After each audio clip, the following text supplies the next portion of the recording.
Good Monday morning. It's October 5th, 2020. I'm Guy McPherson of Nature Bats Last. You can find Nature Bats Last at guymcpherson.com. And I'm here to provide a few headlines dating all the way back to Friday, since it's a Monday morning, as the stock markets open in the United States. From NPR, Friday after the close, quote, "This is all I've ever known." Quote, "This is all I've ever known," end quote. Amid cuts, airline workers wonder where they'll land. And here's the lead. The drop in air travel has left tens of thousands of airline workers wondering what they'll do next. For some, it's a career change. For others, it's finding a temporary job until the industry recovers. Until the industry recovers. This is a strictly American privilege that I hear about all the time. Until the industry recovers. So here we have commercial air travel, the single most unsustainable industry in the history of the planet. Embedded within the United States, the single most unsustainable set of living arrangements in the history of the planet. Embedded within industrial civilization, the single most unsustainable set of living arrangements in the history of the planet. And we're wondering when we're going to recover. Can you say never? Can you say privileged Americans? Can you say American exceptionalism? Because all those seem to come into play here. Speaking of American exceptionalism, from CNN Business, the 3 million square foot American Dream Mega Mall is reopening. The long-awaited massive American Dream Mall was just about to fully open when the pandemic hit the United States, forcing its doors shut. Well, we got that problem solved. From the Wall Street Journal, Wisconsin struggles to explain sudden COVID-19 spike. Really? Returning college students might have something to do with that. So colleges and universities around the country opened, and suddenly there's epicenters all over the country centered on major campuses. I wonder what it could be.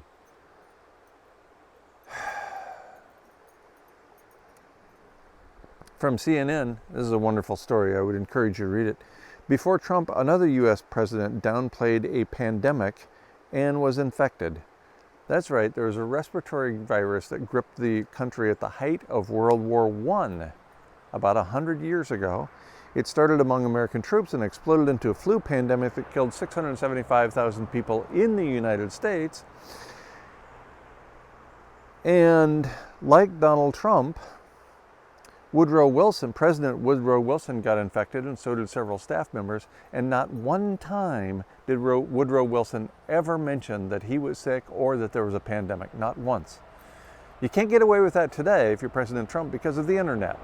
So a lot of people know a lot more than they did 100 years ago as a result of the internet. So everybody who's connected and checks in online every now and then knows that we're in the midst of a pandemic, knows that President Trump has been infected by the pandemic along with several of his staff members. So we can't hide from that one anymore. Not if you're connected in any way, which means if you're watching this video. From Business Insider, stock market forecast, S&P 500 could shed 10% with no stimulus, Webull CEO says. The S&P could shed around 10% and test the 3,000 mark, according to Anthony Denier, great name by the way, the CEO of Webull. He said, quote, "The lack of a deal could take away a lot of the stock market's optimism and could send the S&P down another 10%.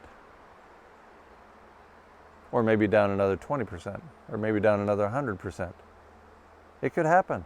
Just because you're an entitled American doesn't mean that the stock market is going to wait on you." From the Wall Street Journal, the stock market's leaders appear most vulnerable to Biden's tax plan. That's right. Biden has proposed raising the corporate income tax from 21% all the way to 28%. 28%. Quite a long distance from when it was 90% not that long ago, but now it's outrageous for privileged corporate America to imagine that they'd be paying 28% income tax. From business news, Cineworld brings down curtain on US, UK theaters, 45,000 jobs hit.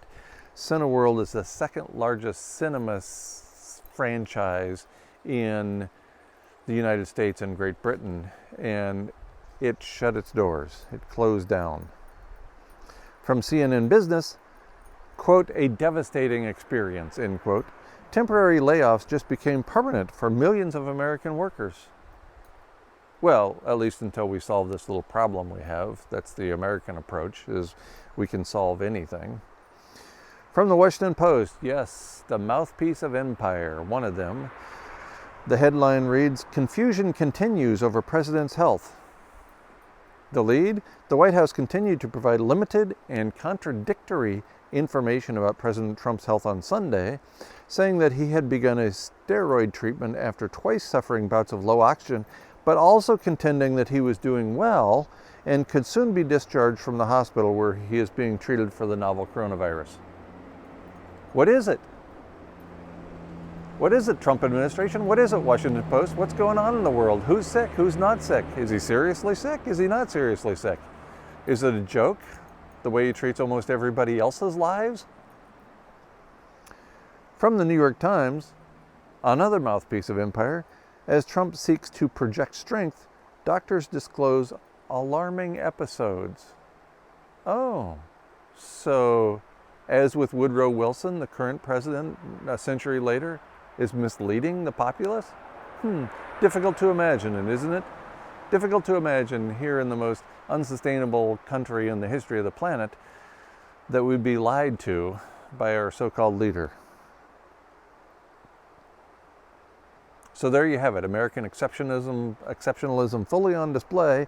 As the stock markets open, well, it's 9:48 in the morning. There's a 30-minute delay from when it opens and when I get my information. And all of the indices are skyrocketing up. It's all green here. 250, 260 points up for the Dow Jones, 132 for the NASDAQ. The tech stocks continue to run wild, and the S&P 500 is up 32 points. So, there we have it. Yet again, I can't make any sense of this. If you can make any sense of it, then you don't make any sense. Because there's nothing to be made sense out of here. We're being lied to left and right. It's crazy land.